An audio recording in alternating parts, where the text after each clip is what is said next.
Cyril Ferraud, animateur très apprécié de télévision en France, est une personnalité qui, en plus de son talent à l'animation, a toujours su garder une certaine réserve sur sa vie privée. Cependant, un soir, lors d'un moment d'intimité partagée, Cyril se dévoile, pour la première fois peut-être, devant celui qu'il aime. C'est un instant fragile, empreint d'émotion et de sincérité, où il parle de son cœur, de ses blessures et de ses aspirations profondes. Ce moment, au-delà de la beauté de la confession, marque un tournant dans sa vie personnelle, celui où l'acceptation de soi et la vulnérabilité prennent tout leur sens. Ils étaient tous deux dans une pièce calme, baignés de la lumière douce d'une lampe tamisée. L'atmosphère était apaisante, loin de l'agitation du quotidien, et c'était dans ce cadre paisible que Cyril se laissa aller à une conversation qu'il avait toujours repoussée, peut-être par peur ou par pudeur. Le silence de la pièce, loin d'être oppressant, renforçait l'intensité du moment. Il se tourna alors vers son amour, son regard sincère, et commença à raconter des aspects de sa vie qu'il n'avait jamais partagés avec quiconque. « Tu sais, commença Cyril, sa voix brisée par une émotion qu'il avait longtemps contenue, j'ai toujours cherché à être fort, à ne jamais montrer mes faiblesses. Je pensais que c'était ce que je devais être.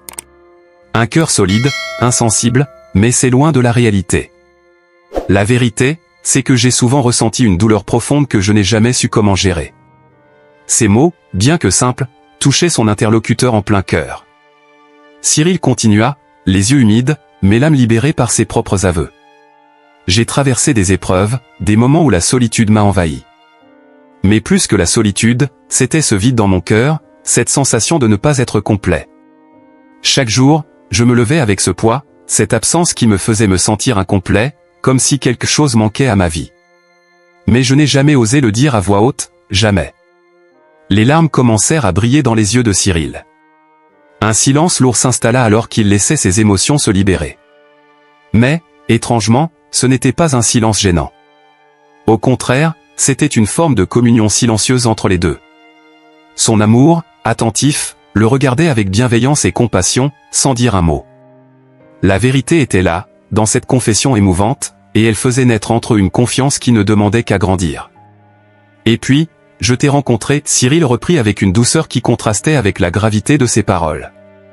Toi. Tu es arrivé dans ma vie et, petit à petit, tu as brisé ces murs que j'avais construits autour de mon cœur. Tu m'as appris que ce n'était pas une faiblesse d'aimer, de montrer ses émotions. Que, finalement, c'est une force, une vraie liberté. Je n'avais jamais compris ça avant toi. Un léger sourire se dessina sur ses lèvres, mais les larmes n'arrêtaient pas de couler. Cette fois, il ne les retenait plus. Il n'avait plus de raison de cacher ses vulnérabilités, de se sentir honteux d'être humain. Ce moment, cette confession, était pour lui une libération, une chance de montrer la personne qu'il était vraiment, sans artifice. Et c'était aussi un acte de gratitude envers celui qu'il aimait, celui qui lui avait permis de réconcilier son passé et son présent. L'amour de Cyril, celui qu'il exprimait dans ses paroles et dans ses gestes, était la réponse à ses propres souffrances. Ce n'était plus un amour idéalisé ou une construction fragile, mais un amour réel, enraciné dans l'acceptation mutuelle. Il savait désormais que ce cœur, avec ses cicatrices et ses fêlures, était capable de renaître, capable de s'ouvrir à l'autre, de se donner totalement. « Tu m'as montré qu'on peut guérir », ajouta Cyril, les yeux brillants de reconnaissance.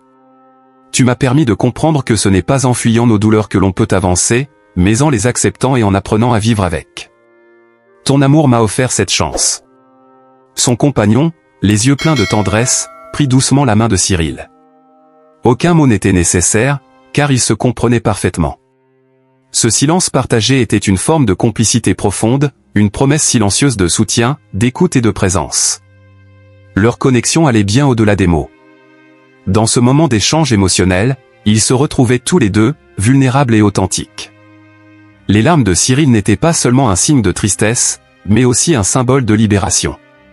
Ce lâcher-prise faisait partie du processus de guérison qu'il avait entamé depuis longtemps sans le savoir.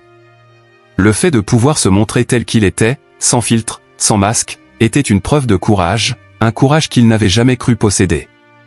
Là, dans cet instant suspendu, Cyril comprit que la véritable force réside dans la capacité à être vulnérable, à accepter ses imperfections et à offrir son cœur, dans sa forme la plus pure et la plus authentique, à ceux qu'on aime. Il n'était plus seul avec ses peurs ni avec ses blessures. Il avait trouvé quelqu'un qui comprenait, qui acceptait et qui l'aimait pour ce qu'il était, dans toute sa complexité. Merci, murmura Cyril, sa voix presque inaudible, mais pleine de gratitude. Merci de m'avoir aidé à voir que l'amour n'est pas une faiblesse, mais la plus belle des forces. Et c'est dans cette simplicité et cette sincérité que leur amour se renforça, se cimentant dans la confiance et l'acceptation mutuelle. Ce soir-là, Cyril Ferraud n'était plus l'animateur charismatique que tout le monde connaissait, mais un homme qui avait trouvé la paix intérieure, un homme prêt à aimer sans crainte et à vivre pleinement.